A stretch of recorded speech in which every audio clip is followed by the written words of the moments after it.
Eh bien, bonjour à tous.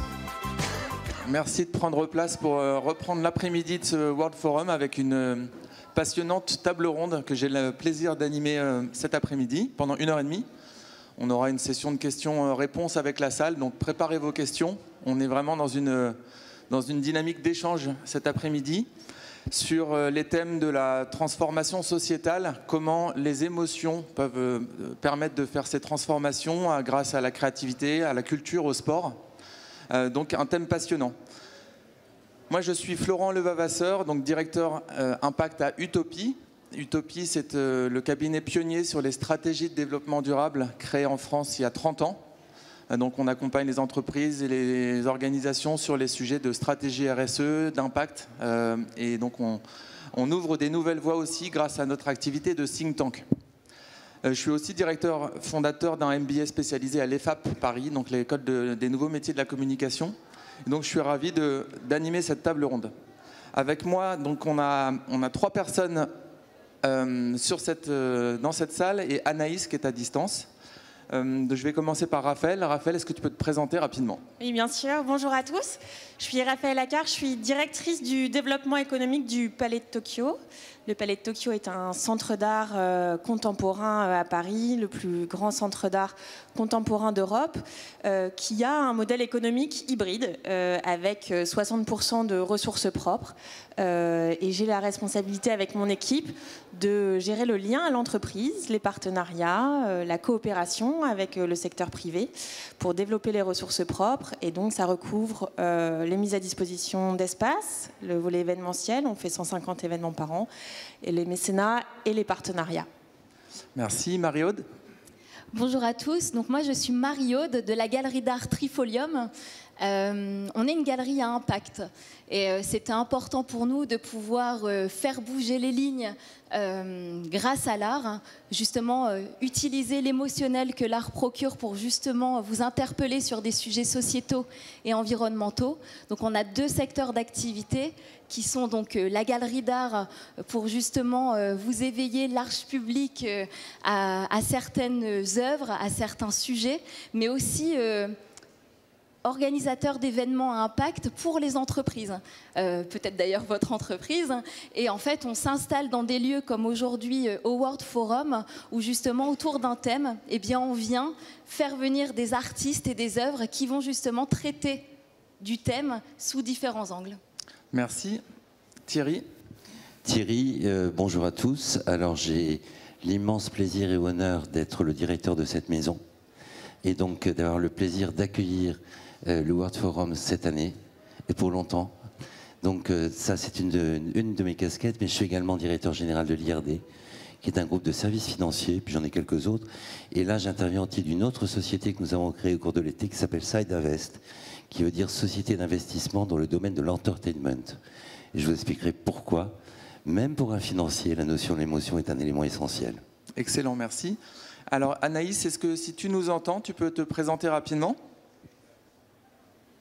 Bonjour à toutes et tous, on m'entend bien? Oui, très bien, merci. Super. Alors moi je suis Anaïs Casbach, je suis la responsable développement durable de l'UNI. Et l'UNI, qu'est-ce que c'est? C'est une entreprise qui a été fondée en 2014 par Maël Chassard sur la conscience des effets de la surexposition des enfants aux écrans et la conviction que l'imaginaire avait sa carte à jouer. Sortie en 2016, c'est cet objet-ci, Ma Fabrique à Histoire, qui est l'unique conteuse qui va offrir aux enfants de 3 à 8 ans de pouvoir fabriquer leurs propres histoires. Grâce à la molette de la conteuse, l'enfant choisit les différents éléments des histoires, un héros, une héroïne, un compagnon, etc. Elle accomplit plus d'1 million d'enfants actuellement et on vient de sortir le grand frère Flamme, qui est le premier baladeur d'aventure interactive pour les 7-11 ans. On a une maison d'édition en interne qui constitue donc le catalogue des histoires. On a actuellement plus de 400 albums audio interactifs et donc des milliers d'histoires pour voyager et imaginer au quotidien. Ça correspond à plus de 75 auteurs et autrices jeunesse et 270 comédiens et comédiennes qui ont prêté leur plume et donné de la voix pour faire vivre ces aventures qu'on va retrouver en 8 langues. Et enfin, niveau engagement, on fabrique nos 2 produits phares en France et on s'est engagé à réduire nos émissions de GES en ligne avec les accords de Paris. Pour ma part, je suis donc la responsable de la démarche DD de l'UNI, je l'ai lancée en 2018. Et moi, mon objectif, c'est comment est-ce que j'imagine une nouvelle voie pour mon entreprise pour tendre vers un modèle qui soit plus soutenable grâce à sa raison d'être. Mon ambition long terme, c'est tout simplement que la démarche elle soit assez intégrée et assez prise en charge pour que mon poste devienne inutile et soit donc supprimé. Merci Anaïs. Donc en espérant la suppression de ton poste, si je comprends bien. Merci pour cette introduction. On a hâte de connaître plus là, les engagements et ce que véhicule cette boîte magique pour les enfants et les imaginaires.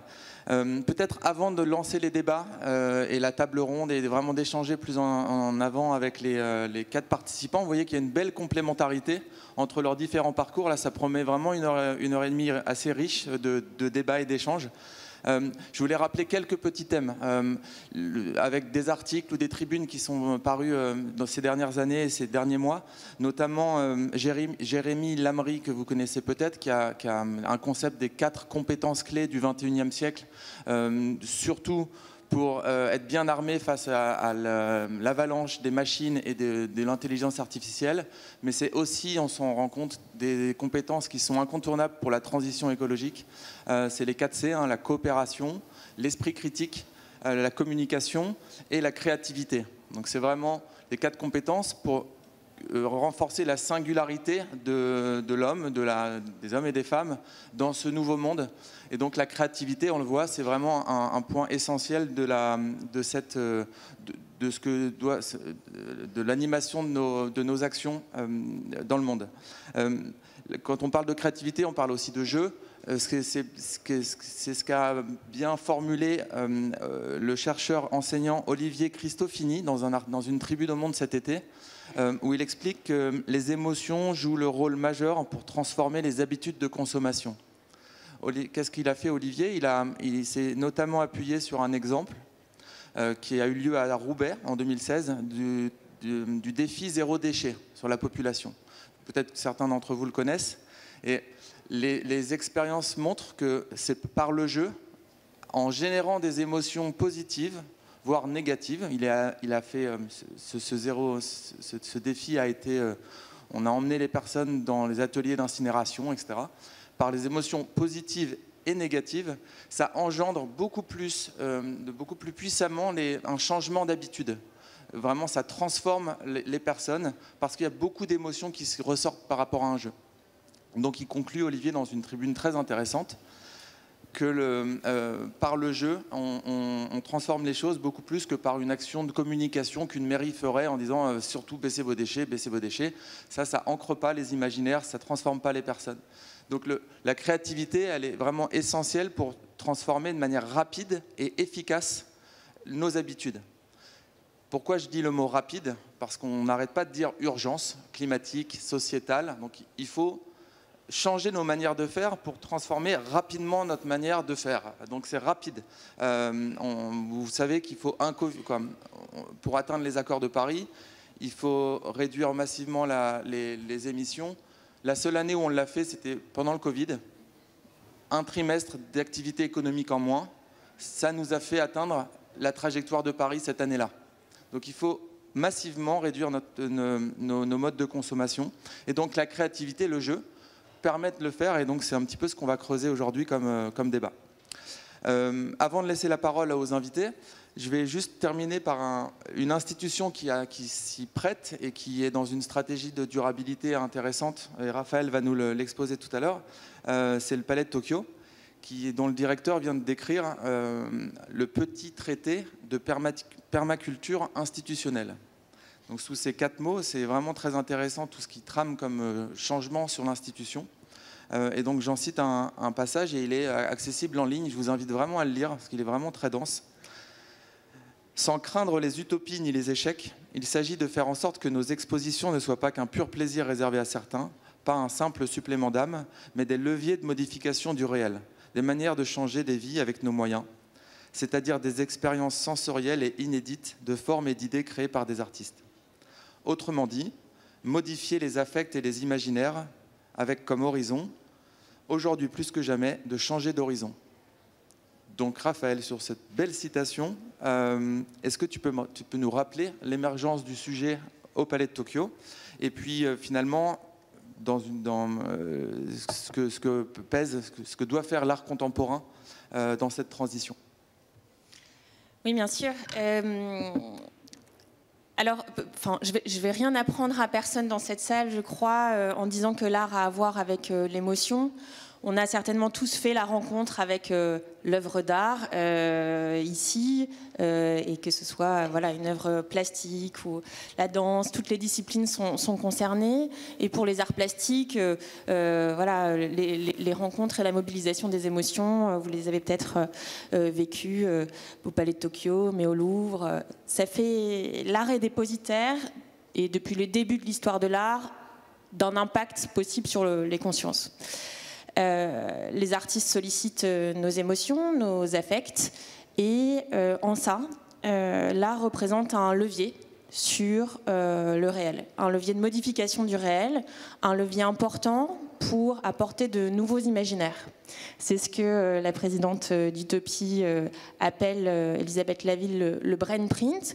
Comment on arrive, à travers l'art, parce que ça mobilise nos affects et l'émotion, à modifier le brain print, laisser une empreinte sur les consciences.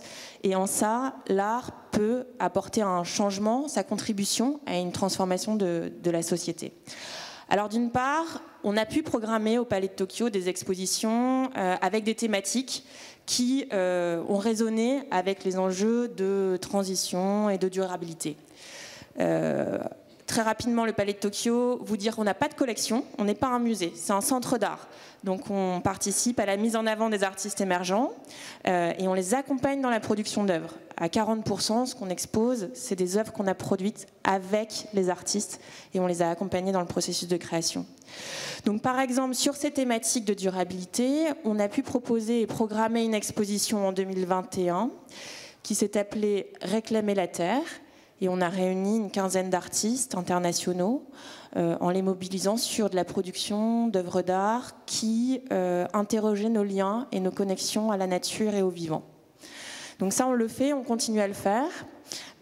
Rentrer et agir en levier sur les imaginaires à travers des productions artistiques et une proposition artistique qui traite des thématiques liées aux enjeux actuels de société et de transition durable. Une deuxième chose, c'est qu'en tant qu'institution d'art contemporain, on a une responsabilité aussi à pouvoir agir sur les imaginaires, mais là, d'organisation. Et interroger nos outils fonctionnels, nos structures d'organisation.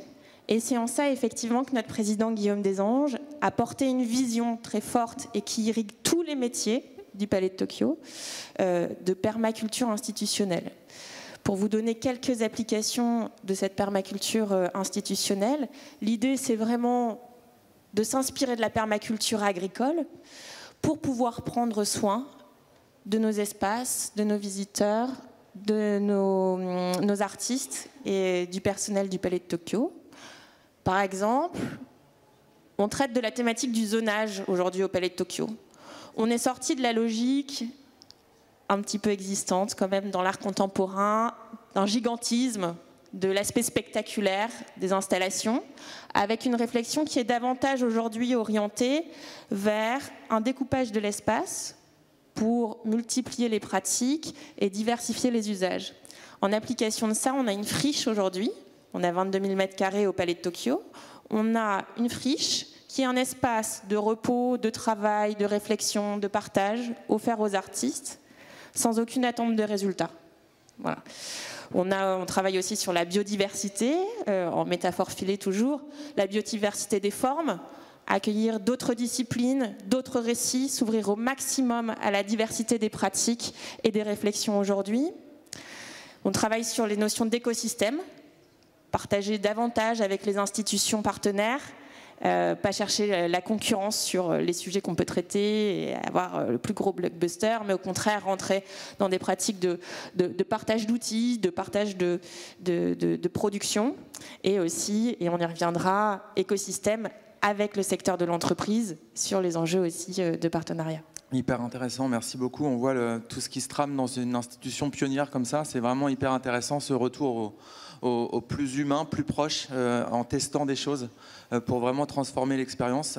Est-ce que, Marie-Aude, tu as ce même genre d'inspiration pour Trifolium Art Gallery? Quelles étaient tes sources d'inspiration à la création et tes objectifs? On se rejoint beaucoup. En fait, à la base, c'était vraiment l'envie de pouvoir lier justement l'impact émotionnel qu'on arrive à générer avec l'impact, avec des actions très concrètes. Et en fait, tout a démarré avec une discussion avec une personne extraordinaire que j'adore, de Jane Goodall Institute. Si vous ne connaissez pas, il faut connaître cette ONG. En tout cas, elle me dit, Marie-Aude, c'est génial ce qu'on fait, tout ça, mais par contre, on a du mal à aller s'ouvrir à un public qui n'est pas sensibilisé à nos causes. Et en plus, souvent, on traite avec la tête et c'est très compliqué d'aller toucher le cœur des gens. Et en fait, avec Anthony, qui avait lancé la galerie depuis 1 an, on se rendait compte que dans chacune de nos expositions, on arrivait à toucher le cœur des gens. Je donne un exemple très concret. On est dans une exposition au Château de la Fontaine. Il y a une exposition qui est d'ailleurs là-bas, salle VIP, salon 1. La personne va devant et elle m'envoie un message. Elle me dit « Marie-Aude, j'ai pleuré devant l'œuvre. J'ai vécu cette œuvre comme un cadeau. » Ok, ça, première chose. Deuxième chose, on est à Lille Art Up et là, il y a une personne que je connais professionnellement depuis 1 an. Et là, on est devant cette œuvre, côte-côte.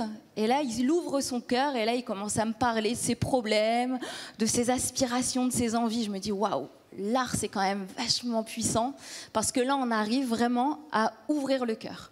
Et donc, du coup, on a eu envie justement d'agir avec Anthony, agir justement pour les causes, pour le monde. Et on s'est dit, nous qui arrivons à toucher le cœur, faisons le sens inverse et aidons justement les causes. Donc, nous, avec nos expositions, on vient toucher le cœur et on fait le chemin inverse.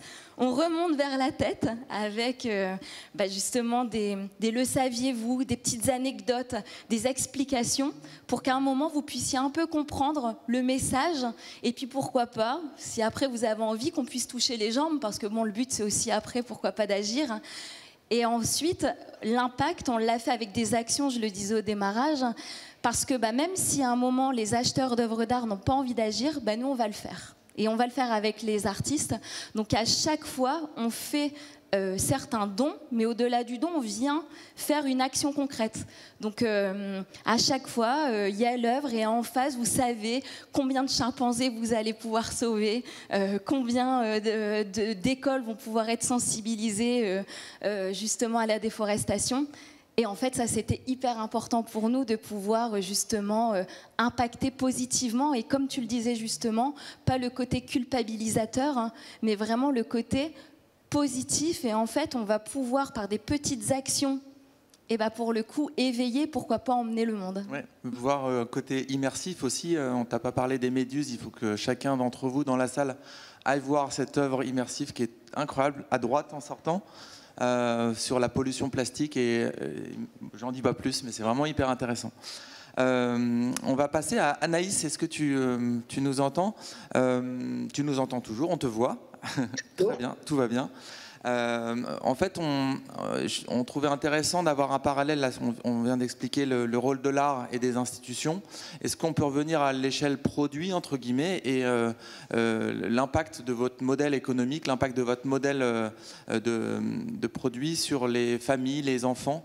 Est-ce que tu peux nous en dire un petit peu plus sur, Oui, bien sûr. En essayant de parler, juste Anaïs, en essayant de parler un tout petit peu moins vite parce qu'on a aussi des interprètes dans la salle qui traduisent en anglais en live. Voilà, merci. Ok, d'accord. Alors, je vais faire un petit détour par notre raison d'être. Pourquoi? Parce que notre raison d'être, c'est mettre l'imagination au cœur du développement des enfants. Si on revient aux origines, Maëlle Chassard, elle a inventé Ma Fabrique à Histoire, donc la conteuse, parce qu'au cours de ses études, elle a eu l'intuition que les écrans avaient un impact sur notre créativité, et notamment celle des enfants, et que l'abus d'écran et l'abus de certains formats, ça allait lisser les imaginaires. Elle l'a notamment remarqué lors d'un atelier où on a demandé à des enfants de dessiner des ogres. De manière écrasante, ils ont dessiné Shrek. Bon, a priori, Shrek n'est pas la représentation fixe de l'ogre. Un ogre peut être comme on le souhaite, il n'a pas de représentation définitive.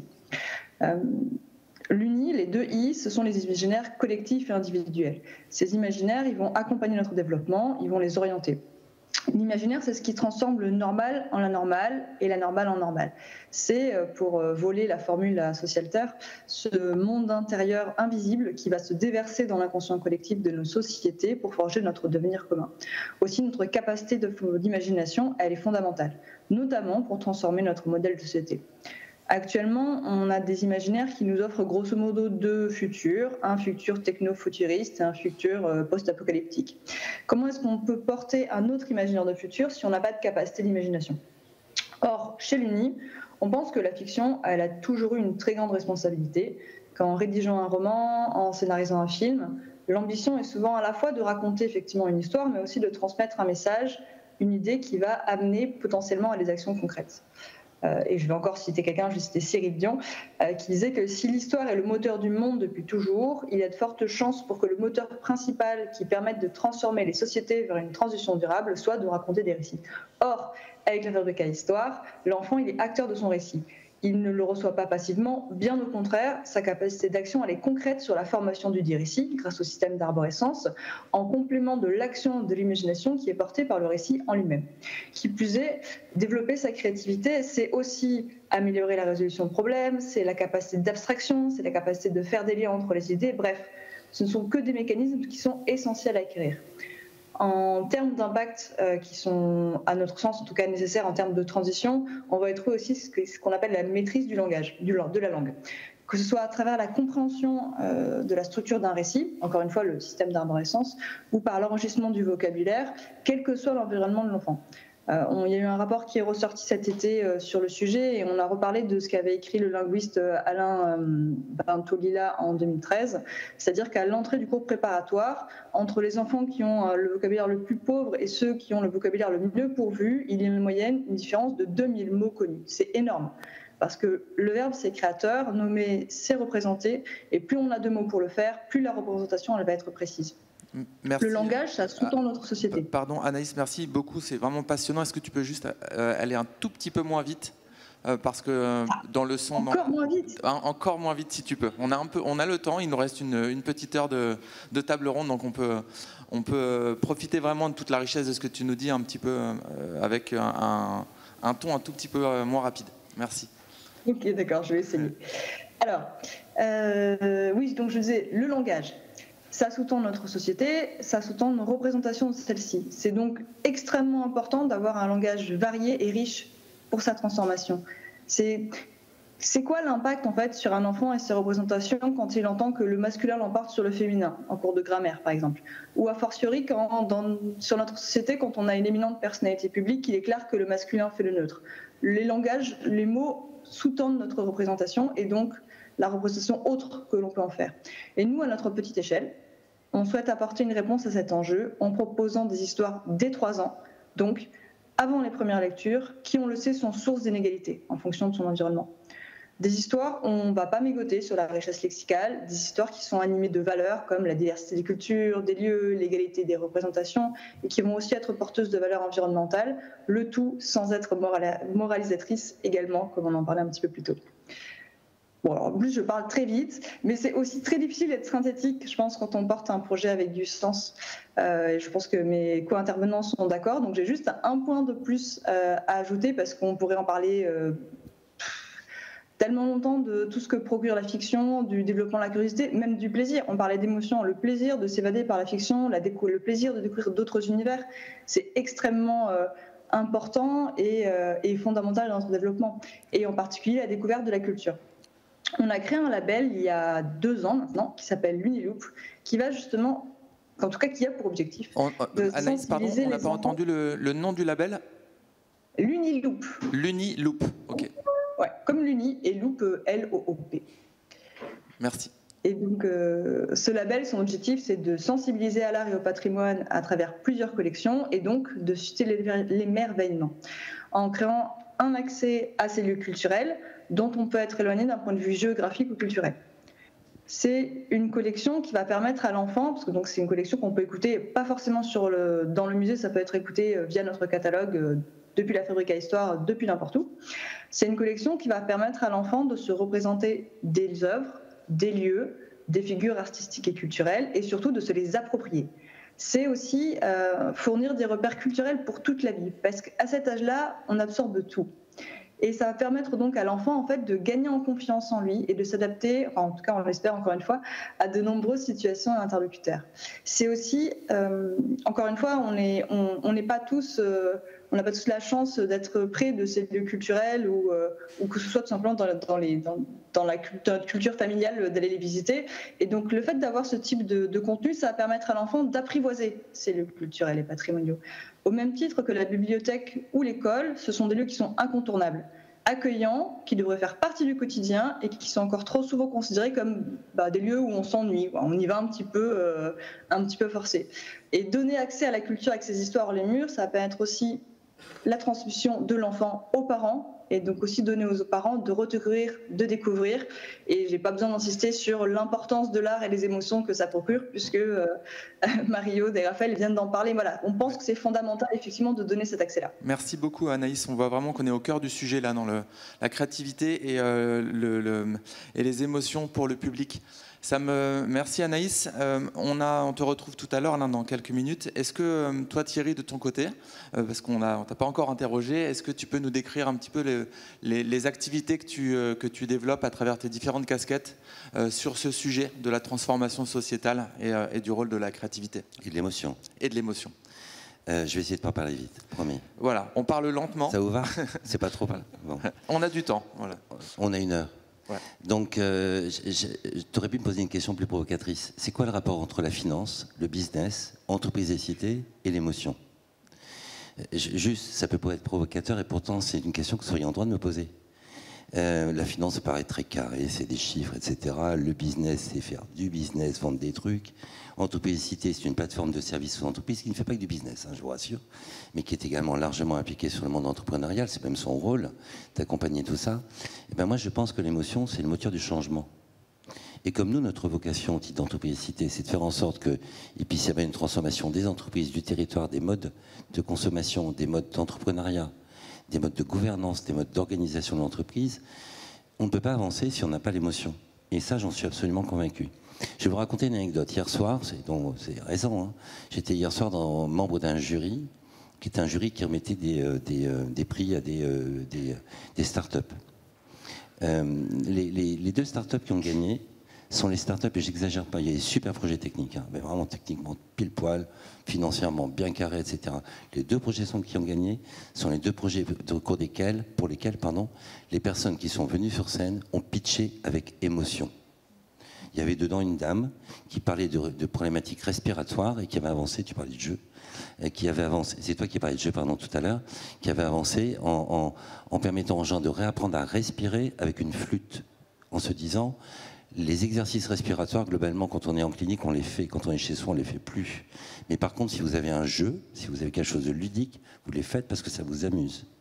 Et la deuxième personne était une ancienne assistante sociale qui a vu tellement de personnes rencontrer des difficultés quand elles sortent d'hôpital, qu'elle a créé une structure qui est une structure d'apprentissage à revenir chez soi. Et je peux vous assurer qu'elle a émis une telle émotion dans ce qu'elle a vécu et ce qu'elle voulait mettre en œuvre, que globalement, elle a eu le prix du jury, que j'ai eu le plaisir de le remettre. Donc moi, je suis vraiment convaincu, pour synthétiser ça, que l'émotion est la source du changement. Et par rapport à ça, c'est vrai que mon rôle, le rôle d'entreprise-cité, c'est d'accompagner, voire d'essayer d'anticiper les besoins de transformation et de changement qui peuvent exister, à la fois au niveau des entreprises, dans l'attitude des entrepreneurs. Je n'ai pas besoin de vous dire que l'attitude au travail a changé forcément. Enfin, le Covid a été un accélérateur, mais ça n'a été qu'un accélérateur de changements qui étaient plus profonds encore. Donc il y a des changements fondamentaux qui sont sociologiques, qui sont économiques et qui sont également en agilité, donc il y a besoin de transformation permanente. L'émotion passe avant tout par l'écoute. Vous ne pouvez pas être ému par vous-même simplement en étant enfermé chez vous.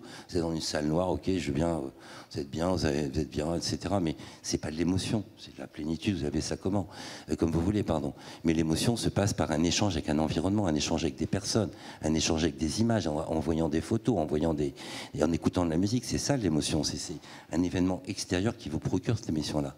Et donc cette émotion vous permet d'ouvrir votre esprit, etc. C'est aussi mon rôle au niveau d'entreprise-cité, c'est de faire en sorte d'amener les gens à écouter de plus en plus leur environnement pour absorber les éléments d'environnement par de l'émotion et faire en sorte qu'on engage du changement. Alors, je n'ai pas répondu à ta question. Dans quelles actions on est mené ? On est à la fois, on est très présent dans plein de mondes en fait. On est à la fois dans les mondes RH, etc. Mais je vais parler surtout des éléments d'émotion qui m'ont plus frappé. On intervient par exemple dans l'inclusion des personnes en difficulté, et notamment de personnes qui sont en situation de handicap.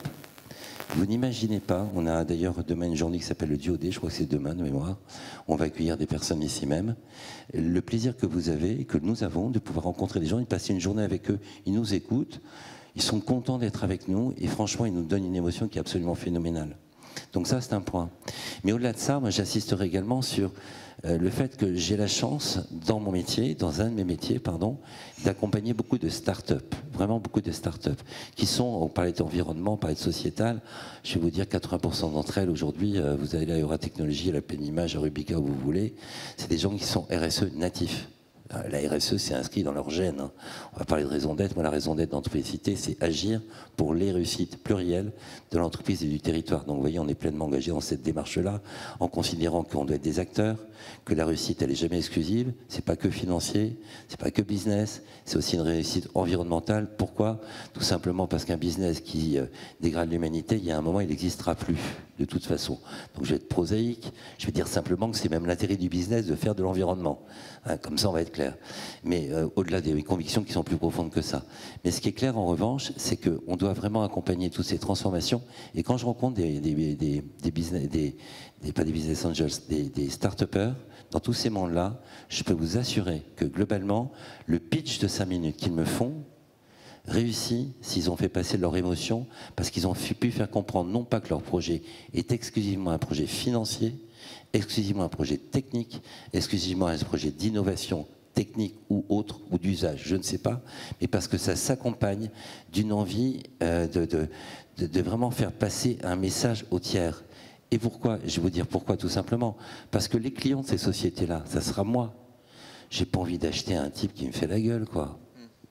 Donc ça veut dire que, globalement, je serai bien avec quelqu'un qui me vend quelque chose, dès lors que cette personne me fait passer la même émotion que ce qu'il vit au quotidien.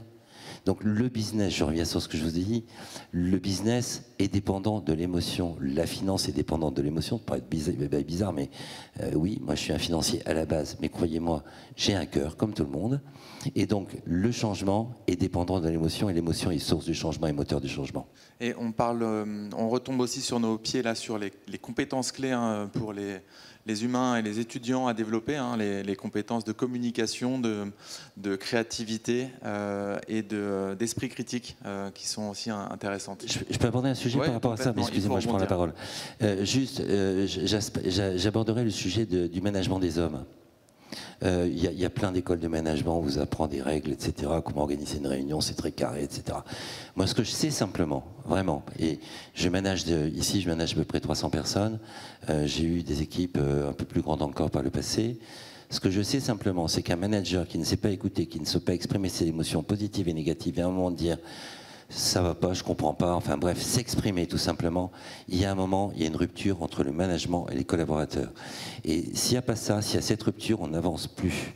Donc moi je suis absolument convaincu de la force des émotions, y compris dans la capacité à emmener des équipes sur des projets durables. Je rebondis sur un sujet évoqué justement sur les business le business, que l'environnement est important. Je lisais une étude comme quoi pour les jeunes, une des causes principales pour lesquelles ils ont envie de s'engager est l'environnement. Et donc du coup, tu parlais de recrutement, de management, de bilan financier. En effet, c'est un vrai sujet aujourd'hui de pouvoir l'intégrer dans tous nos modèles. Ouais, excellent, merci. Est-ce que je te laisse la main sur l'impact social aussi de tes actions artistiques? Est-ce que tu sais comment mesurer cet engagement-là des visiteurs ou l'impact social aussi des personnes? Très concrètement, comme on a des actions avec l'ONG, par exemple, lors de la dernière exposition, on sait qu'on a pu sauver 5 chimpanzés. Du braconnage et sensibiliser une école de 800 élèves en France. Donc on sait que là, c'est en train d'être fait. Donc ça, c'est hyper pragmatique, tangible. Au-delà de ça, je reçois régulièrement des messages de personnes qui me disent « mais la dernière fois, ça m'a touchée, ça a vraiment posé la graine. » Par exemple, il y a une œuvre de Jérémy Debacker qui est Forum des Deux Caps, où en fait, on rentre littéralement dans une grotte de glace qui est à Chamonix. Et la personne me dit oh, j'adore cette photographie, pour le coup ça me rappelle un souvenir avec mon père, quand j'étais enfant on allait se promener. Donc il recrée un lien avec ce lieu grâce à la photographie. Je lui dis bah, tu sais, cette grotte malheureusement elle n'existe plus, elle a fondu. Et bon, et justement là je sais, pour le coup, la graine a été posée parce qu'il avait créé le lien. Et donc là c'est un impact concret parce que demain je ne sais pas ce qu'il fera, mais en tout cas c'est dans sa tête. Et l'autre impact, c'est-à-dire que en tant que galerie, on touche un large public, mais dans les entreprises, on a un impact auprès des collaborateurs, parce que le plus gros sujet, c'est quand à un moment vous êtes labellisé, ou en tout cas vous avez des convictions RSE, comment à un moment vous pouvez engager vos collaborateurs ou les faire comprendre sous différentes formes. Bah là, pour le coup, nous, on a un vrai impact dans la mesure où, à travers les œuvres qu'on vient disposer dans l'entreprise, et bah pour le coup, on va interpeller et du coup, ça donne aussi un accès à pouvoir engager les collaborateurs, les clients, les partenaires sur ces questions-là. Et merci beaucoup, c'est très riche. Ça me fait penser à un exemple qu'on a vécu à Utopie dans les dernières années. Par 2 fois, on a accueilli un dialogue entre un pianiste et un acteur qui lit des textes philosophiques ou de défense du droit des femmes, et juste après, un morceau de piano. Et il y a un dialogue comme ça pendant 1h30, et je peux vous assurer que les émotions qui sont générées par ce dialogue entre des textes vraiment très forts de George Sand, etc., sur la défense de l'environnement, et le morceau de piano juste après, pour laisser le cerveau absorber la force du texte, ça ancre vraiment beaucoup d'émotions en soi, et donc ça facilite la transformation. J'ai noté juste les 2 artistes qui ont créé qui ont fait ça, c'est Patrick Scheder ou la pianiste Camille Jovion sur le droit des femmes. Donc c'était vraiment fascinant. Ouais. Je peux rebondir, hein. Vas-y, on est là pour ça. Ces mêmes photographies de Jérémy, pour le coup, on a fait une collaboration avec la Philharmonie de Paris et Lucie Leguet, qui est chef d'orchestre. Et pour le coup, à la Philharmonie, dans cette magnifique salle, il y avait un concert des planètes de Holmes par Lucie Leguet et la projection des photographies de Jérémy. Je vous assure, ça donnait des frissons. Et en effet, ce dialogue est incroyable. Donc encourageons là, ces mutualisations et ces connexions entre les différents mondes et les différents arts.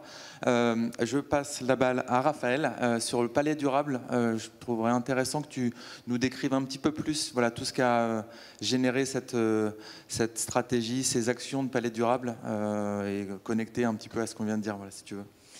Oui, alors on a parlé de la permaculture institutionnelle tout à l'heure, qui irrigue dans tous les métiers. Bon.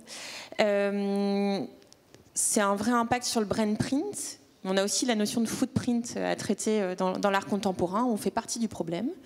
Et donc, on doit aussi agir sur notre propre impact. Il y a 2 ans, on s'est questionné là-dessus. Alors, il faut savoir qu'il y a quand même un héritage au Palais de Tokyo d'attention particulière sur les questions de responsabilité dans nos comportements. Pour autant, et même aujourd'hui, quand vous prenez une photo du secteur culturel au sens large, on a un collectif d'étudiants qui s'appelle Réveil Culture, qui interroge en fait le secteur sur ces sujets-là chaque année.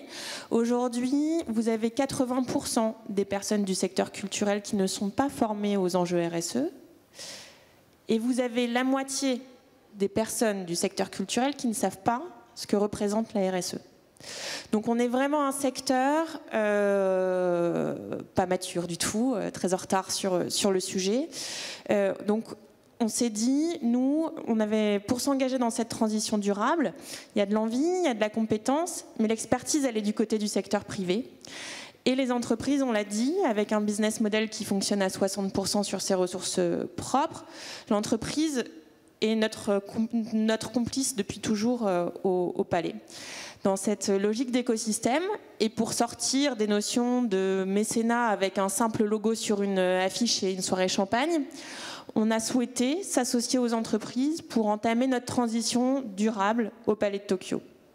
Donc on a créé un programme sur 2 ans qu'on a lancé en 2021, auquel Utopie appartient, en demandant aux entreprises un double investissement est nécessairement double.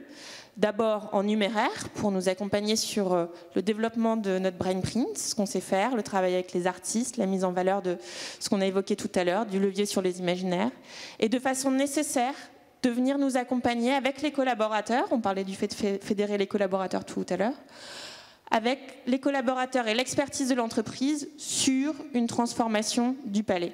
On a 2 cercles, un sur l'écologie, un autre sur la société. Donc par exemple, Utopie travaille avec nous dans le cercle et est partenaire du cercle Art et Écologie. Utopie nous a soutenus financièrement, mais aussi les collaborateurs d'Utopie qu'on connaît bien maintenant, parce qu'il y a du coup une rencontre avec les équipes, un travail commun en écosystème qui est mis en place. On a fait, grâce à vous, notre bilan carbone et on a dessiné ensemble, et ça continue, une stratégie climat pour le Palais de Tokyo pour pouvoir réduire notre impact. Sur le volet social, rapidement, on a un fonctionnement à peu près équivalent.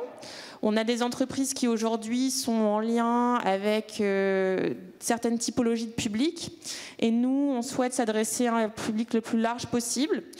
Donc, on travaille ensemble à proposer une offre de médiation pour des publics dont ils sont proches. Par exemple, la Fondation Swiss Life travaille avec l'association France Alzheimer très régulièrement, et donc tous ensemble, avec ce réseau qui nous a été apporté et dans lequel on a travaillé, on a construit des ateliers à destination des personnes atteintes de la maladie d'Alzheimer. Aujourd'hui, au Palais de Tokyo, au centre de nos préoccupations, c'est la santé mentale. On entend parler, sont présents les sujets de dépression, de burn-out, d'éco-anxiété. Et donc, pour une institution qui agit en résonance avec son temps, c'est extrêmement important pour nous d'être présents à ces endroits. Et c'est aussi important parce qu'être attentif à la santé mentale, être attentif aussi à la neurodiversité, c'est nous enrichir notre façon d'appréhender l'art. Questionner nous-mêmes nos propres normes, les normes de la création, les normes qu'on peut s'imposer dans l'engagement des nouveaux récits. Donc c'est aussi soigner l'institution, finalement, et on travaille sur la psychothérapie institutionnelle, soigner l'institution d'être ouvert à cette neurodiversité et travailler sur l'inclusion. On a du coup ouvert en septembre un espace qui s'appelle le Hameau, qui accueille tout un programme de médiation dédié à l'éducation, l'inclusion et le mieux-être par l'art. On fait plein d'ateliers pour cet ensemble de typologies de public que je viens de détailler. Et l'enjeu, c'est vraiment de travailler ensemble et de s'ouvrir à un public toujours plus large. Merci beaucoup d'écrire toutes ces actions-là au Palais. C'est assez impressionnant tout ce qui a été fait là pour enclencher l'ensemble de ces dynamiques. Ça me donne l'occasion, Anaïs, de te repasser la balle sur ce que tu évoquais, la neuroscience, aussi les sciences comportementales. Je pense que c'est au cœur de votre modèle, l'UNI, de respecter le plus possible le cerveau de l'enfant dans sa construction. Tu l'as bien expliqué tout à l'heure. Est-ce que tu peux nous passer tes conseils pour des entrepreneurs dans la salle ou des étudiants sur ces dynamiques de création de modèles vertueux? Tu parlais de la RSE tout à l'heure dans ton rôle. C'est quoi les conseils que tu donnerais pour essayer de tordre des modèles actuels pour qu'ils soient plus responsables? Je vais essayer de parler moins vite du coup. Je pense que là, il y a quelque chose de très simple en fait, c'est qu'on a beaucoup plus à perdre à attendre qu'à se lancer. À l'image, on peut faire le parallèle avec le coût de l'inaction climatique versus le coût si on agissait vraiment, et on voit ce qui nous coûte le plus. Et d'un point de vue, on va dire, plus effort humain, etc., qu'est-ce qui va être le plus compliqué, anticiper ou devoir s'adapter à marche forcée? D'autant plus pour les entreprises qui n'ont pas forcément d'énormes ressources. S'il faut s'adapter brutalement, c'est d'autant plus compliqué. Je pense qu'il n'y a pas de secret jalousement gardé ou de vraies méthodes. Encore une fois, il faut se lancer avec les moyens du bord, développer son arsenal au fur et à mesure, une boîte à outils, des connaissances, des compétences techniques, des prestataires ressources, une communauté de soutien aussi, super important.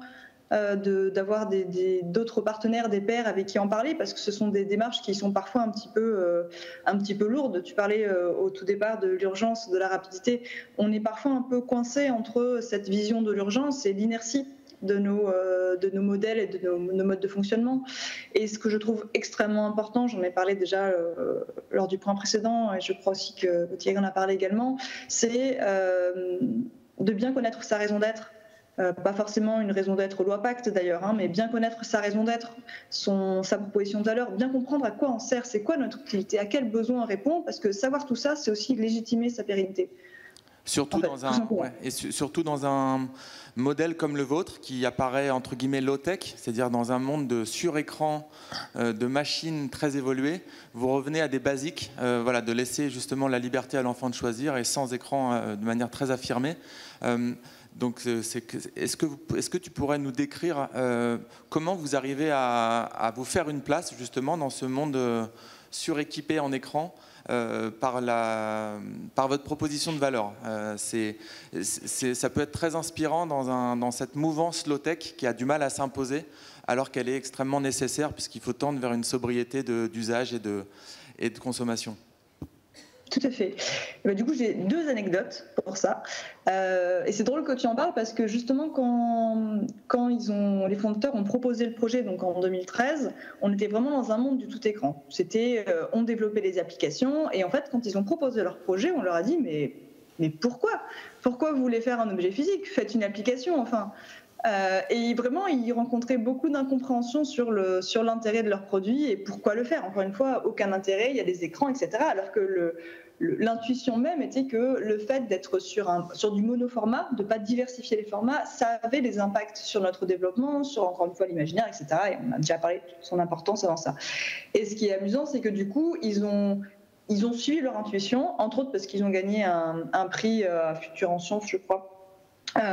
Et qu'ils sont devenus un petit peu la garderie du salon, tous les enfants ont adopté le prototype et qu'après ils ont encore eu le culot ou la naïveté, je ne sais pas trop, de rentrer dans le premier Nature et Découverte qu'ils ont rencontré et de demander si leur prototype pouvait être le genre de produit qui pouvait être vendu dans ce genre d'entreprise. Et la chef de rayon les a renvoyés vers le directeur achat de Nature et Découverte qui les a accompagnés ensuite pour lancer le produit. Et la seconde chose, quand tu parlais de low-tech, c'est un peu cette notion de proposition de valeur et de raison d'être, c'est la simplicité. Encore une fois, ce produit, il est ultra simple. Il y a 3 boutons, 2 molettes, et c'est tout, ça permet l'autonomie de l'enfant, c'est extrêmement simple. Et justement, en 2018, on était dans le top des jouets les plus vendus, on commençait à bien s'en sortir, et si à l'époque on produisait encore en Chine, on avait cette envie aux origines de pouvoir revenir en France, de pouvoir reproduire en France dès qu'on pouvait. En 2018, voilà, on commence à avoir un petit peu de moyens, on se dit on va préparer une V2, on se pose plein de questions, est-ce qu'on ajoute des vibrations, est-ce qu'on lui met des petites lumières qui vont faire des jeux de lumière pendant les histoires, est-ce qu'on fait de la visioprojection, enfin, voilà, plein de choses. Et puis finalement, on est revenu justement, on se dit mais en fait, qu'est-ce qui fait l'intelligence de ce produit? C'est sa simplicité aussi. Et en fait, restons sur quelque chose de simple, et plutôt que de partir sur quelque chose de peut-être de superficiel qui répond pas vraiment à notre besoin finalement, mais qui est un peu gadget, on va faire une démarche d'éco-conception du produit, donc on va l'améliorer d'un point de vue environnemental, et surtout, on va relocaliser notre production en France. Et depuis octobre 2020, les fabriques à histoire sont produites en France, et notre nouveau produit également, parce qu'on veut rester sur cette idée de simplicité. Alors parler de low-tech, c'est toujours un peu particulier parce que ça représente une réalité très vaste. Mais voilà, la simplicité et la simplicité de dire, en fait, c'est quelque chose qu'on veut tendre même dans notre modèle même, c'est-à-dire qu'on n'est pas une entreprise qui vend des compteuses audio électroniques, on est une entreprise qui se propose de placer l'imagination au cœur du développement de l'enfant, et ça veut dire que ça ouvre tous les possibles aussi en termes de modèle économique. Parce qu'on ne propose pas la même chose finalement. Merci beaucoup Anaïs, hyper inspirant. Je passe maintenant la balle à Thierry. On parlait de local. Est-ce que tu peux nous décrire un petit peu des exemples concrets d'actions que vous avez soutenues? Tu me parlais en introduction de cette conférence de Lens par exemple, des exemples comme ça sur la transformation sociétale. Est-ce que tu peux nous en dire un peu plus? Bien sûr, moi je voudrais, si tu permets, en quelques instants, rebondir sur une chose dont on a parlé, qu'Anaïs a évoqué, sur le coût à court terme et le coût à long terme d'une entreprise. Je pense que le coût à long terme sera beaucoup plus important que le coût à court terme. Je suis complètement d'accord avec ce que tu as dit. Mais je pense qu'au-delà de ça, comment dire, l'acte responsable, sociétalement comme environnementalement, donne des opportunités de business aussi à une entreprise. Vraiment des opportunités. Je vais prendre un exemple qui est ce lieu. Ce lieu, en l'occurrence, pour tout vous dire, on accueille à peu près, je crois que c'est 3500 manifestations chaque année, il y a 150 000 personnes qui passent ici, c'est plus de 50 000 repas ou de cocktails qui sont servis. Moi, j'ai engagé, je suis président de cette structure, de la Cité des Échanges, j'ai engagé une démarche qui est une démarche RSE. Mais on est allé voir les clients, parler d'environnement, en leur disant, c'est quel label que vous voulez, Lucie, Bicorp, Ecovadis, enfin tous les labels. Ils nous ont dit, c'est bien tout ça, c'est pas ça qui nous intéresse. Enfin, on ne les a pas tous interrogés. Hein. On aimerait bien que vous puissiez nous chiffrer le bilan carbone d'un repas, de manière à ce qu'on puisse être responsable dans la manière de consommer. Il faut savoir, et je vous apprends rien, enfin, je ne crois pas en tout cas, que le bilan carbone du bœuf, c'est 7 fois plus important que le bilan carbone du poisson et du poulet. Donc, si vous mettez uniquement de la carbonate flamande, ça coûte une petite fortune en termes de coût carbone. Hein. Et il faut en être conscient quand même. Donc, je ne dis pas qu'il ne faut pas manger de bœuf. Je ne voudrais pas faire mal aux personnes qui aiment le bœuf, continuer à en manger. Mais néanmoins, on peut peut-être ajuster nos modes de consommation. Et ça, c'est une démarche que l'on peut mener, qui est une démarche que nous menons actuellement. Et j'aimerais bien être la première structure en fait, d'événementiel de la région qui puisse dire aux clients, j'ai plusieurs types de menus à vous proposer, dont un qui est neutre en carbone. Pourquoi pas, on peut y arriver ou pas loin d'être ça. Donc, vous voyez, c'est une ambition que j'ai par rapport à ça. Maintenant, je réponds à ta question. Tout en conservant de l'émotion dans l'expérience du repas. Mais ça n'existe pas sinon. Et j'ai dit tout à l'heure que l'émotion était le moteur du changement. Donc si j'avais pas d'émotion, je n'essaierais pas de changer. Je resterais comme ça et je mangerais du bœuf tous les jours. Donc c'est pas le cas. Ça c'était une plaisanterie bien sûr. Donc tout ça pour dire qu'au-delà de cet aspect-là, oui, on est engagé sur plein de notions. D'abord, il faut savoir qu'Entreprise Cité était un fonds de dotation. Un fonds de dotation, pardon, qui est très très attaché sur un certain nombre de sujets, notamment sur les domaines de l'inclusion, mais également on en parlait sur la créativité, en étant convaincu que la créativité culturelle, que l'ouverture d'esprit à la culture musicale, artistique, oui, forcément culturelle, peinture, tout ce qu'on peut imaginer, cinéma, etc., est une partie significative de la capacité de créativité en entreprise.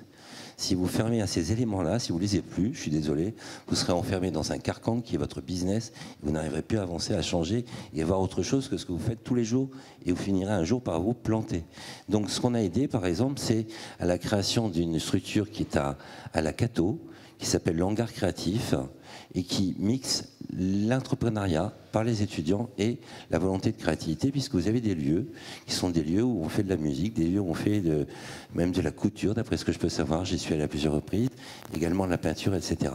Et également de la vidéo. Donc c'est des éléments que l'on appuie énormément. On appuie également d'autres domaines qui sont plus spécifiques, mais qui contribuent largement à l'ouverture d'esprit, parce que le sourire contribue à l'ouverture d'esprit. C'est un festival que moi j'adore, qui s'appelle l'Hilarius, qui est ici sur la région depuis 2 ans. La troisième édition, c'est ici. On a quand même une chance phénoménale. Vous avez le fondateur du Montreux Comedy Club de Montreux en Suisse qui a décidé de s'implanter en France, à Lille, pour créer le hub européen du Festival du Rire. C'est génial quand même. Hein. Et là, ils vont s'installer de manière plus durable dans cette région, de manière à être vraiment un hub ouvert qui permettra de développer des festivals dans le monde entier.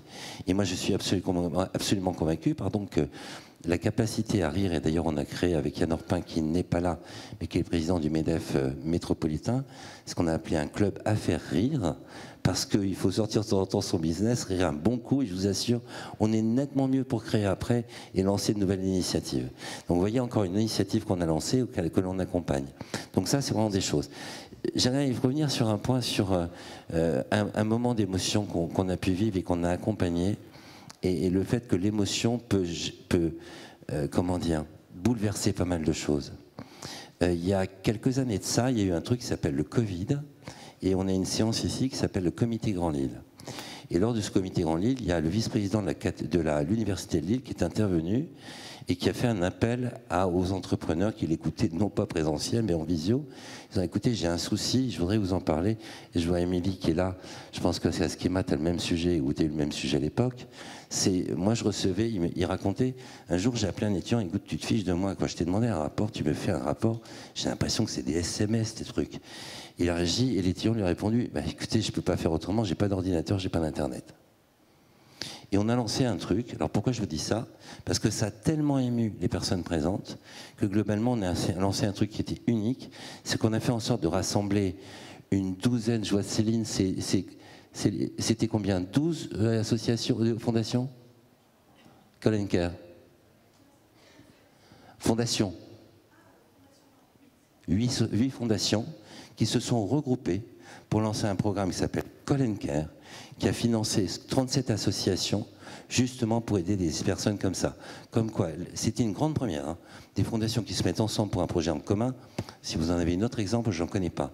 Donc comme quoi, l'émotion d'un vice-président de l'université qui avait ressenti un besoin d'un étudiant a fait bouleverser une attitude qui était tout à fait inhabituelle. Je reviens sur un dernier point maintenant, puisque j'en ai pas parlé, mais je suis quand même là au nom de Side Invest, donc c'est quoi ce truc-là, et pourquoi on a mis de l'argent dans un club qui s'appelle le RC Lens. Alors je vous rassure, le RC Lens n'est pas détenu par le Qatar, c'est détenu par un homme d'entreprise qui s'appelle Joseph Oulgourian.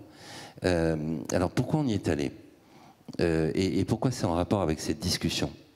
On a vu ça sur plusieurs points. Et le premier point, moi très sincèrement, quand on m'a interpellé sur mettre de l'argent dans le RC Lens, j'ai dit attends, moi le foot, non, je ne mettrai pas d'argent. C'est un monde de dingue où les joueurs se vendent une fortune, c'est un monde d'argent, ça ne m'intéresse pas du tout.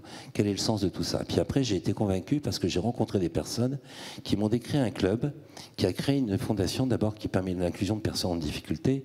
Et je n'ai pas besoin de vous dire que le bassin minier n'est pas le secteur qui se porte le plus facilement. Et que la pauvreté est nombreuse, et que les gens ont besoin d'espoir. Et que l'espoir fait avancer les choses. Et l'émotion, c'est un élément d'espoir. Donc ça, c'est la première raison. La deuxième, c'est parce que c'est un club qui est fondamental. Et juste pour vous donner une idée, si vous essayez de trouver une place au RC Lens en ce moment, c'est même pas la peine. Taux de remplissage, 98,5%. Donc il doit rester peut-être une dizaine de places disponibles à chaque match. Ça veut dire très concrètement qu'il y a un vrai engouement. Il y a une vraie dynamique. Allez-y un jour de match, c'est incroyable. Quand vous sortez de là, vous avez une pêche phénoménale. Donc c'est des vraies émotions qui passent dans un stade de foot et on n'est pas dans un stade complètement édulcoré. Au contraire, vous avez des gens qui s'expriment, qui expriment leur envie d'être là, leur expression d'amour pour le territoire, d'amour pour leur club et vraiment d'amour pour le territoire. Je vous assure que c'est vrai. C'est des vraies émotions qui passent là-bas. Et donc, moi, j'ai regardé ça et je l'ai vraiment vu comme un élément d'émotion. Je l'ai vécu comme ça, un élément d'attractivité pour le territoire, parce que je suis absolument convaincu que si vous n'avez pas d'émotion pour un territoire, vous le quittez. Vous n'y êtes pas attaché finalement. Pourquoi vous resteriez dans un territoire sur lequel vous n'avez pas de racines? Pourquoi vous resteriez sur un territoire sur lequel vous n'avez pas de sentiments positifs par rapport à ce territoire? Et ces sentiments positifs se gèrent par les émotions, vraiment par les émotions. Et donc c'est dans ce cadre-là qu'on y est allé, avec une autre ambition qui va vous faire plaisir, je crois, puisque je vous ai parlé d'entertainment, je ne vous ai pas dit que c'était un truc, c'était uniquement sur le sport. C'est de se dire qu'on a une chance absolument phénoménale dans la région, et notamment dans la métropole, mais dans la région aussi au sens plus large, c'est d'avoir des pôles de compétitivité, des acteurs économiques, entreprises, et pas qu'entreprises d'ailleurs, très très présents dans le domaine de la culture, très présents dans le domaine du cinéma, très présents dans le domaine du gaming, de ce qu'on appelle de manière plus large les ICC, Instituts culturels et créatrices, et qui ont une vraie vocation, une vraie capacité à pouvoir grandir pour générer encore plus d'envie, de dynamique et donc d'attractivité pour la région. Et ça, c'est des éléments positifs sur lesquels moi je suis personnellement, étant originaire de cette région, très attaché. C'est mettre en valeur toutes les capacités de créativité qui existent dans cette région, qui sont énormes. Et on a souvent trop tendance à voir cette région avec un nuage gris et des corons. J'ai rien contre les corons, vraiment rien du tout. Il y a des endroits absolument merveilleux qui sont au patrimoine de l'UNESCO. Mais néanmoins, on a une capacité de créativité sur laquelle, moi, en tant qu'entreprise citée, je veux travailler dessus pour rendre cette région plus attractive par l'émotion que générera l'ensemble de cette créativité. Merci beaucoup. Encore une fois, très inspirant l'ensemble de ces actions qui sont menées. Ça me donne envie de parler du pouvoir d'influence aussi des sportifs. Tu parlais du milieu du football. Il y a beaucoup d'actions qui sont en train d'être menées dans ce sport précisément comme dans d'autres pour essayer de changer les imaginaires, essayer de ne pas voir forcément les grands sportifs prendre des jets privés pour se déplacer. Mais voilà, je sais que la Fédération de foot, par exemple, en ce moment réfléchit à tester de prendre le train plutôt que l'avion dans les déplacements de moins de 3 ou 4 heures. C'est des signaux faibles qui, heureusement, commencent à apparaître. Et donc, j'espère que le RC Lens aura ses pratiques aussi. En tout cas, il y a des transitions Dans ces derniers mois dans le monde du sport, ça bouge beaucoup et c'est tant mieux. Est-ce que vous voulez dire un dernier mot avant que je vous prononce une question bonus? Ou est-ce qu'on a fait le tour des sujets qu'on voulait traiter? C'est bon? Anaïs, est-ce que tu veux rajouter un point à distance avant de prendre les questions de la salle? Alors, j'espère que vous avez un petit peu de questions et que ça a suscité un peu d'émotion nos débats. J'avais une question pour vous qui était de me raconter, je sais que Thierry était venu avec un ouvrage, de me raconter si vous avez eu un ouvrage, un film, un lieu qui a suscité beaucoup d'émotions chez vous et qui a ancré des transformations progressivement. Donc, Raphaël, est-ce que tu veux nous raconter? Oui, alors si vous voulez vivre des émotions, première chose, c'est que je vous invite à aller au LAM actuellement parce qu'on a réfléchi en écosystème une exposition autour de Mohamed Bourissa, qui est un artiste contemporain qui porte une réflexion sur le vivant et aussi qui a un point de vue et un ancrage et qui traite des enjeux sociaux. Donc je vous invite à aller voir cette exposition et on aura une exposition au Palais de Tokyo qui va résonner en février 24. Et j'ajoute à ça une expérience que j'ai vécue parce qu'on n'est pas le seul centre d'art à s'interroger sur ces sujets, dont vous pouvez retrouver des comptes rendus. Le Centre d'art contemporain de Malakoff, cette année, qui a fait une exposition qui s'est appelée « Couper les fluides ». Et donc, on a eu cette proposition artistique autour des enjeux écologiques qui ont été proposés. Et au-delà de ça, c'est un centre d'art qui, de février à juillet, pendant cette exposition, a coupé l'eau, le gaz, l'électricité pour des équipes qui travaillaient aussi sur place. Donc on parlait de brainprint tout à l'heure, à la fois à travers la proposition artistique, mais aussi en tant qu'organisation, comment on peut agir sur les imaginaires. Et là, ça a été très fort comme expérience de aussi rencontrer ces équipes et d'avoir leurs témoignages. Pour parler de la structure d'organisation, on a vu des équipes qui ont transformé leur méthode de travail. Pas d'outils bureautiques, donc transformation des temps d'échange, des temps collaboratifs, dont on sait qu'il y aura un héritage. Ils ont transformé aussi leur comportement en nous expliquant que quand on passe des journées comme ça, dans le cadre professionnel, et bien d'un point de vue personnel, quand on rentre chez soi, on a tendance à surveiller ses consommations d'énergie. Et enfin, en tant que visiteuse de cette exposition, de fait, on ressort un peu transformé encore et sensibilisé à ces enjeux. Merci. Marie-Aude ? Alors moi, la dernière expérience émotionnellement forte que j'ai vécue, c'est avant chaque exposition qu'on lance, avec Anthony, on reçoit les artistes, qu'on appelle la table des artistes. Et en fait, c'est un moment qui est très puissant parce qu'en fait, on va vraiment à la rencontre des artistes qu'on représente, on les fait se rencontrer. Et en fait, généralement, pendant le temps d'une soirée, eh bien, pour le coup, on apprend à connaître les convictions des artistes, ce qu'ils ont vraiment ici, là. Qu'est-ce qu'ils ont été chercher pour justement, dans leur trip, pouvoir le révéler dans les œuvres. Et par exemple, on a eu la discussion avec Olivier Coine et puis Marion Lescaut qui expose ici les magnifiques méduses. Et pour le coup, il nous explique le process artistique, le process aussi finalement... Qu'est-ce qu'ils ont voulu synthétiser comme message? Qu'est-ce qu'ils ont voulu venir réveiller auprès des gens dans leur création? Et je vous assure que c'est un moment qui est très puissant parce que pour le coup, c'est aussi bien des recherches des fois scientifiques, des fois des recherches philosophiques qui synthétisent à travers des traits ou le travail du métal ou des formes. Et ça, franchement, quand on arrive à avoir ce niveau d'échange et de lecture, c'est quelque chose de très puissant. Parce que finalement, quand on vient dans les expositions, il y a 3 expériences. Il y a nous, l'expérience du visiteur. OK, on appréhende l'œuvre, on y transpose nos connaissances, notre lecture. J'aime, j'aime pas, j'adhère, j'adhère pas. Ensuite, il y a la vision du galeriste qui vient, lui, créer une expérience globale, vous amener sur un thème en amenant différents points de vue.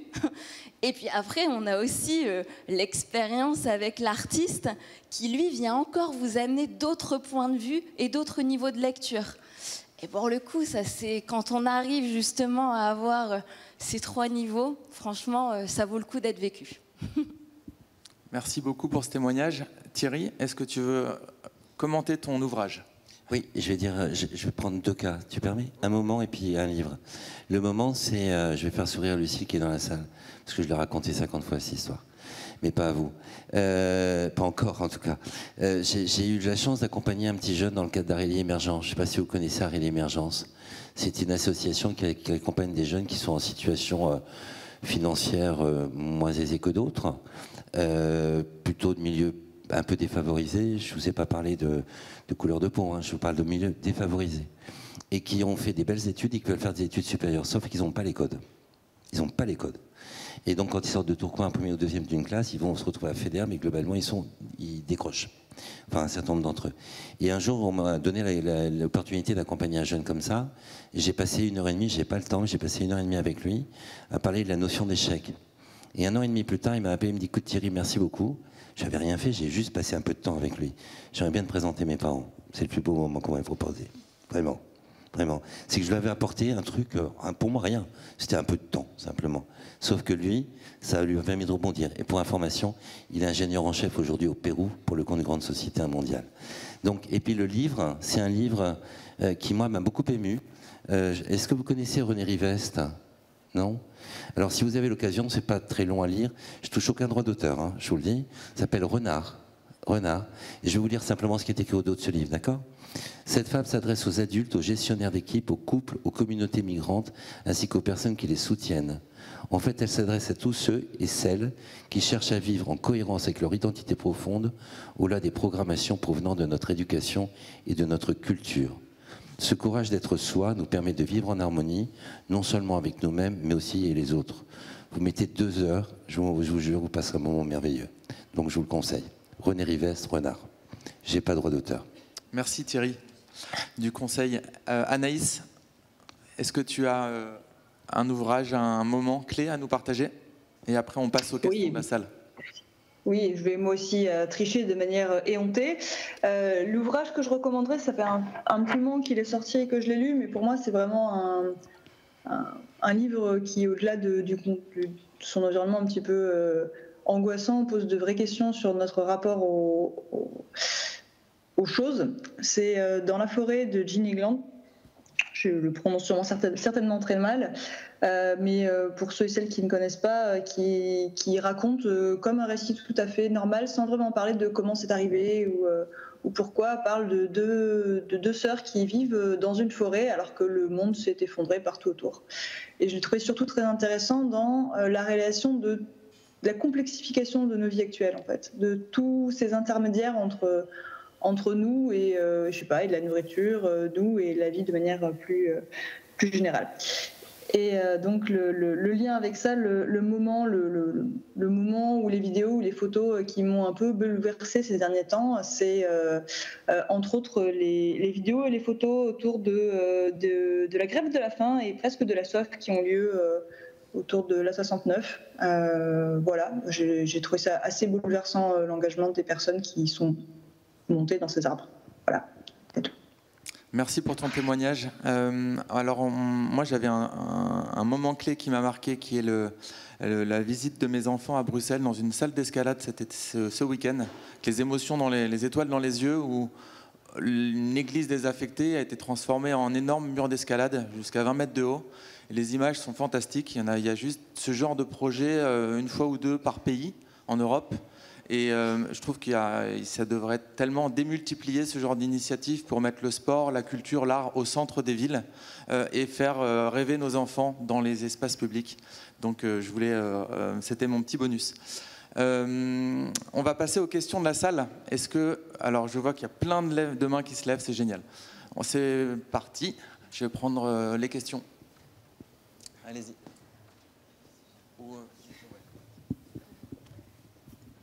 Bonjour, et encore merci pour ce partage d'émotions. Moi, j'avais plus une question qui était tournée vers l'interlocutrice du Palais de Tokyo. Parce qu'on parle d'émotion et vous faites référence à une exposition qui est au LAM, que j'ai pu voir. Je viens du monde de la culture. Et moi, la question est la suivante, c'est que c'est par rapport aux artistes et par rapport aux institutions qui organisent les expositions. Ce que je remarque, c'est qu'un certain nombre d'artistes ou d'institutions sous prétexte d'un propos écologique, présentent des œuvres qui sont relativement hermétiques. Quand on parle de RSE, on parle de... Moi, j'ai adoré le langage sur l'émotion, être touché, que chacun puisse être touché. Et en fait, ce que je remarquais notamment dans cette exposition que j'ai parcourue sans médiation, c'est que c'est pas compréhensible ou peu compréhensible. Et voilà, c'est peut-être quelles sont les démarches, quelles sont les recherches écologie inaccessibles qui sont réservées à un public qui déjà est touché et concerné. Ça me laisse voilà. Absolument, c'est un enjeu majeur pour l'institution. C'est vraiment le rôle de l'institution de pouvoir faire le lien entre le public et les artistes. C'est la responsabilité de l'institution d'agir comme une courroie de transmission, de porter la créativité et la production des artistes jusqu'au public. Au Palais de Tokyo, vraiment, on a 2 branches à notre ADN, la production et la médiation. On a sur les enjeux de médiation beaucoup d'investissements avec à la fois des équipes en salle. Donc vous venez au Palais de Tokyo, vous vous baladez, vous avez des équipes de médiateurs qui sont là pour vous accueillir et vous accompagner si vous avez des questions dans les salles pour vous éclairer sur les œuvres et comprendre la démarche de l'artiste. On a aussi un bureau de médiation dès l'entrée dans ce qu'on appelle désormais la zone, un espace de partage dans l'entrée où justement dès l'accueil en fait on est là pour accueillir le public et pouvoir vous donner une introduction et les outils au-delà du dépliant de visite, des outils pour pouvoir avoir une lecture claire de la proposition artistique. Et enfin, 3e axe sur l'accompagnement du visiteur, qui est cet espace nouveau qu'on a placé au centre du Palais de Tokyo avec le hameau, où là vous pouvez même avoir une pratique artistique qui parfois peut résonner avec le travail des artistes. Je voudrais dire qu'on a parlé d'émotion, l'art contemporain, et c'est la beauté de la chose, je trouve. On peut aimer, pas aimer. Moi-même, parfois j'adore, parfois je déteste, parfois c'est hermétique, parfois ça me touche, parfois je ne comprends pas. Ce qui est important pour l'institution, c'est que vous ayez l'ensemble des outils. Alors, je regrette qu'au LAM, vous n'ayez pas pu être accompagné pour cette visite. Pourtant, je sais qu'il y a une équipe de médiation à disposition au LAM pour accompagner les visiteurs. Alors, peut-être qu'il y a eu un rendez-vous manqué, je le regrette. Mais en tout cas, effectivement, rôle majeur de l'institution de pouvoir accompagner la visite et de s'inscrire dans la médiation. Et deuxièmement, liberté totale du visiteur de pouvoir aimer et détester. Et il y a de l'émotion à chaque endroit de ces polarités. Le résultat n'est pas garanti. En tout cas, ça doit générer de l'émotion. Est-ce qu'on prend une question? Ouais. Moi, j'avais une question, c'est à propos de la manière dont on suscite l'émotion. Parce qu'en fait, l'émotion, c'est un mot très général, mais l'émotion, elle peut être positive comme négative. Et souvent, lorsqu'on parle d'émotions et de sujets aussi cruciaux que ceux de l'écologie, que ceux de la transition sociale, de la responsabilité, souvent on parle de colère, on parle de dégoût, de tristesse, de désespoir, et non pas de bonheur ou d'admiration, etc. Donc finalement, comment inscrire l'art dans une démarche de naissance d'un sentiment positif, d'une émotion positive? Comment faire pour susciter cette émotion face à... Merci pour cette question. Ça me fait penser à Cyril Dion et les organisations qu'il est en train de créer sur les nouveaux imaginaires, justement pour qu'on voit plus à la télé, au cinéma, des histoires, des nouveaux héros, entre guillemets, dans un monde plus sobre. Ça peut être une réponse à ta question. Est-ce que Mario, tu veux répondre? Oui, volontiers. J'ai envie de répondre avec un exemple. Par exemple, l'une des méduses qui est là-bas, c'est faite avec des masques que Marion a été collectés. Les masques qui ont rapport notamment avec tout ce qui est jeté ou aussi la période Covid. Donc finalement, c'est venu d'une grande colère de l'artiste qui avait envie elle le dit, de crier au monde, mais qu'est-ce que vous faites de ça? Pourquoi vous en mettez partout?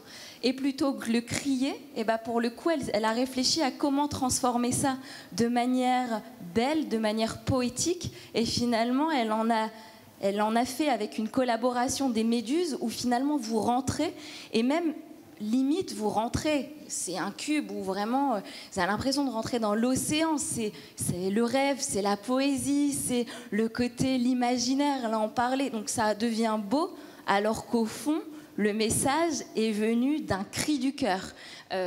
Donc du coup, c'est, pour répondre à ta question, je pense que c'est dans tout le process de digestion de cette colère, de transformation, et de se dire, mais finalement, comment à un moment je vais réussir à le faire pour que ce soit compréhensible, mais en même temps émotionnellement fort.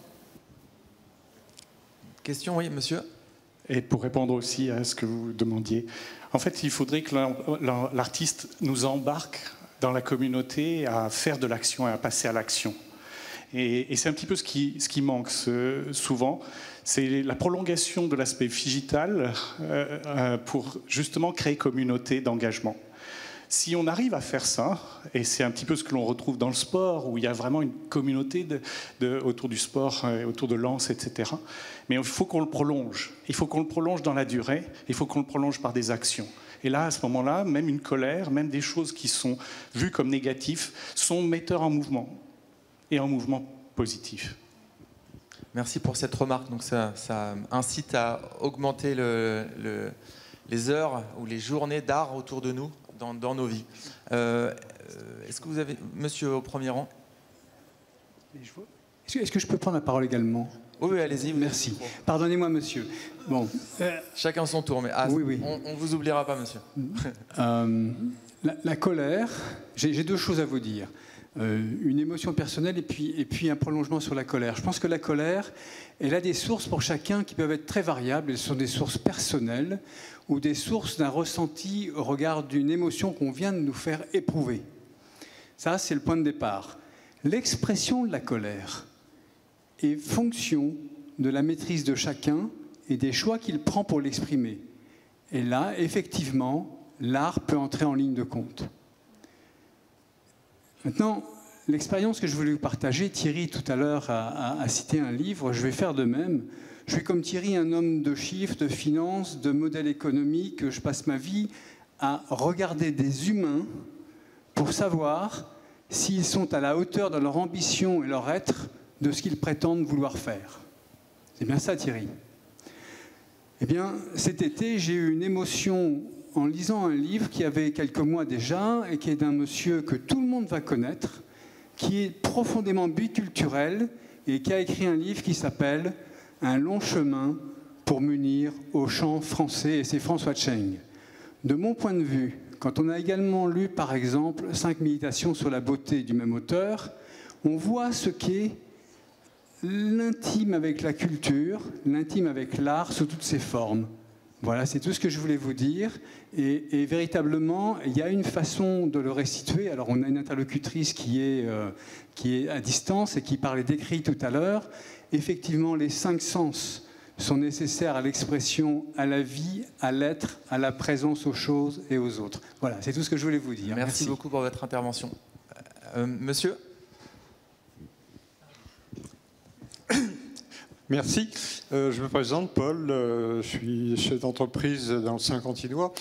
Et hier soir, on a eu des émotions sur une analyse sur la robot numérique. Il y a 10 ans, il fallait qu'on change de paradigme. On ne pouvait plus produire comme artisan. Et on était forcé un peu d'aborder ce thème de la robot numérique et on faisait l'expérience et puis l'analyse de 10 années de robots numériques. Et là, on a senti dans la salle...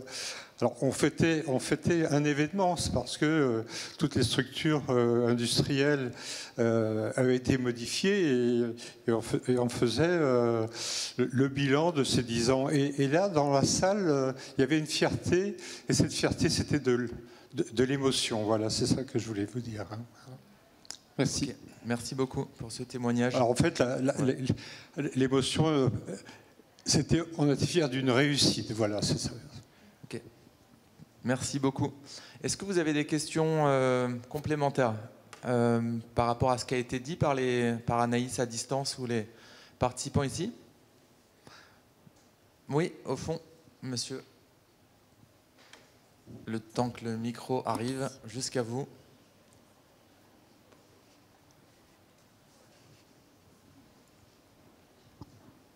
Bonjour, Amaury.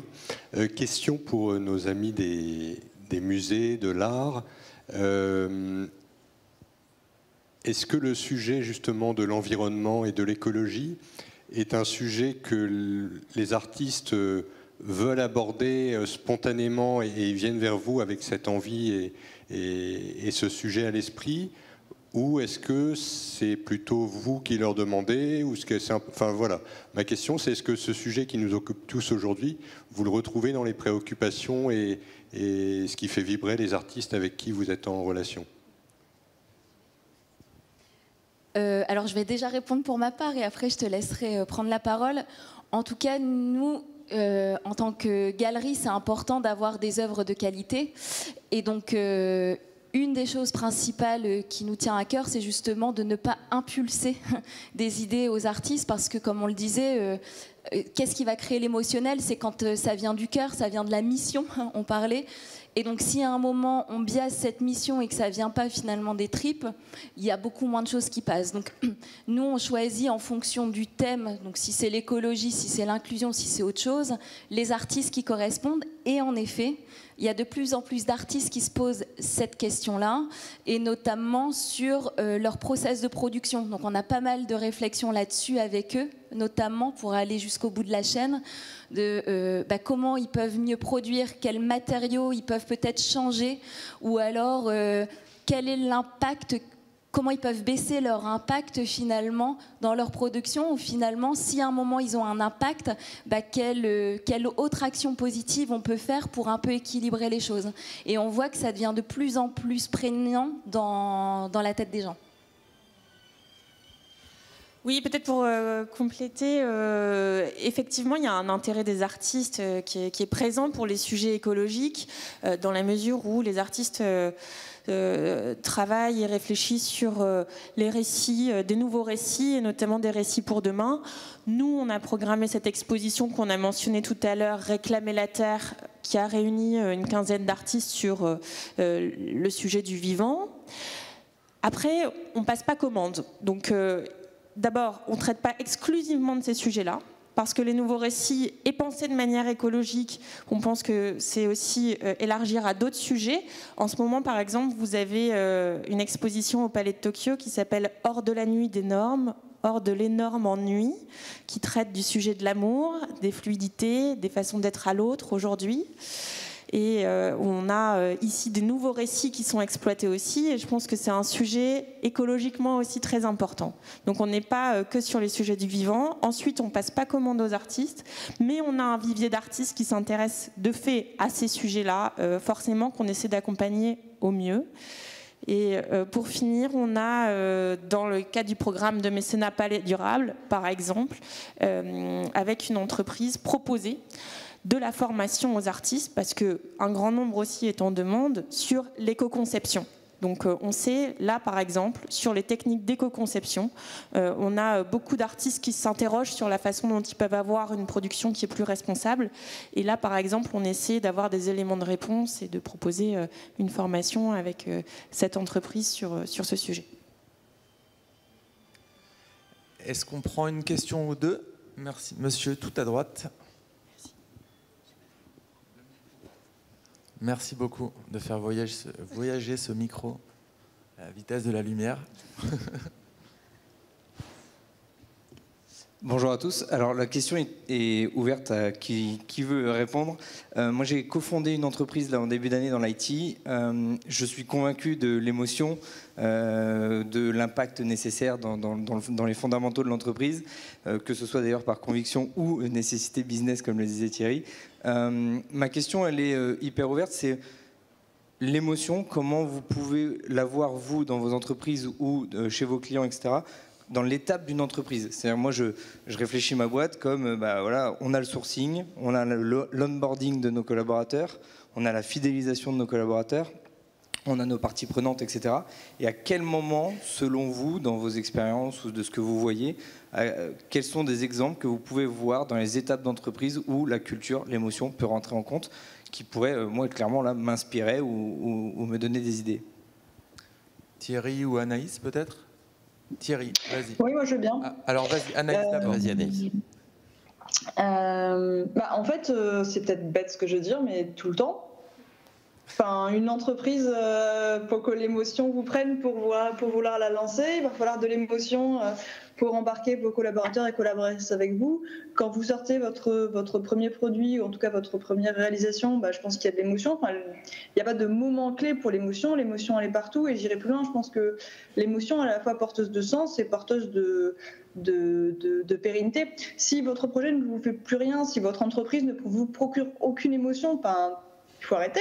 Là, j'avoue que bon, moi, l'exemple de nous, par exemple, je pense que au-delà de tout fonctionnement, dysfonctionnement organisationnel, économique ou autre, ce qui fait que l'équipe de l'Uni aime être chez l'Uni, c'est parce qu'on a eu beaucoup, on croit très très fort dans le projet et que ça nous procure de l'émotion de savoir que ça porte, que les enfants, ça fait travailler leur imagination, ils sont heureux de l'avoir, que les parents ils sont soulagés que leur enfant puisse écouter leur fabrique à sport, qu'on puisse continuer ce projet parce qu'il fait sens. Et voilà, l'émotion, elle est présente partout. Alors, elle ne sera pas toujours positive. Je ne sais plus qui disait qu'il y avait les émotions n'étaient pas toujours positives, évidemment. Mais si vous ne ressentez rien par rapport à votre projet, c'est que le projet il n'est pas assez fort finalement pour être mené. Pour moi, l'émotion fait partie de la légitimité du projet. Merci Anaïs. Merci. Et aussi, juste en complément, comment elle peut se concrétiser? Enfin, je suis convaincu, j'ai mes émotions dans le lancement de cette entreprise, mais comment je peux essayer de me donner des petites actions concrètes pour transmettre cette émotion à mes parties prenantes? Thierry, si tu veux compléter, moi ça me fait penser au président de Camif qui parle souvent, qu'il a fait venir un artiste pour flécher au sol des scotch rouges partout pour augmenter les interactions avec les personnes.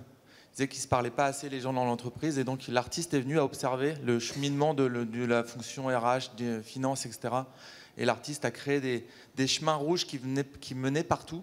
Et ça a fait se rencontrer beaucoup plus les collaborateurs. Et c'est peut-être une manière aussi de générer des émotions, des dialogues dans les entreprises. Thierry, est-ce que tu veux rajouter quelque chose à cette question? C'est une question qui n'est pas facile, mais il y a effectivement des éléments graphiques que tu viens d'indiquer, voire musicaux, enfin artistiques, quoi. D'abord, je te connais, je pense que les émotions, tu arriveras à les faire passer à toutes tes équipes. Hein. J'ai pas le moindre doute par rapport à ça, avec beaucoup de sport en plus, puisque tu fais beaucoup de sport. Mais plaisanterie mise à part, moi j'ai envie de dire qu'on ressent qu'on a su générer de l'émotion auprès de ses parties prenantes, comme auprès de ses collaborateurs. C'est idiot ce que je vais vous dire là, mais vous le voyez dans leurs yeux quand vous leur demandez quelque chose. Tout simplement, quoi. Quand vous êtes en réunion avec des gens de votre équipe et qui vous regardent, et non pas avec admiration, mais avec envie, c'est que vous avez généré de l'émotion. Donc, et pour les parties prenantes, j'ai la même logique. Moi, j'ai organisé une manifestation la semaine dernière ici, il y avait à peu près 90 personnes. Les gens étaient là parce qu'ils avaient envie, parce que le message qu'on leur avait passé les avait émus. Donc, c'est vous qui parliez tout à l'heure de communauté, tout à l'heure, je crois. La personne qui... J'ai pas retenu votre nom à côté de François, qui parlait de communauté. Vous parlez de communauté en faisant référence au RC Lens. Eh bien, je crois que c'est la communauté des parties prenantes, la communauté des personnes dans l'entreprise qui renforce cette émotion et qui, en plus, enfin, c'est mon quotidien. On se lève tous un matin en se disant « qu'est-ce que je serais mieux dans mon lit encore une heure de plus ?» quoi. Mais c'est la force de l'individu qu'on va rencontrer le matin, de la collectivité des personnes qui ont travaillé, qui vont rencontrer le matin, qui nous donne cette force supplémentaire parce qu'on se génère mutuellement des émotions. Donc moi, c'est je passe pas des émotions, on me les donne. Et puis je leur donne, et puis on me les donne, et puis je les redonne. C'est un sentiment permanent. Voilà. Merci beaucoup. C'était presque les mots de conclusion, puisqu'on atteint le gong de 15h30. On espère qu'on vous a donné le maximum d'émotions, les 4 participants, plus les témoignages dans la salle pour cette session. On vous souhaite une bonne fin d'après-midi au World Forum et merci à tous.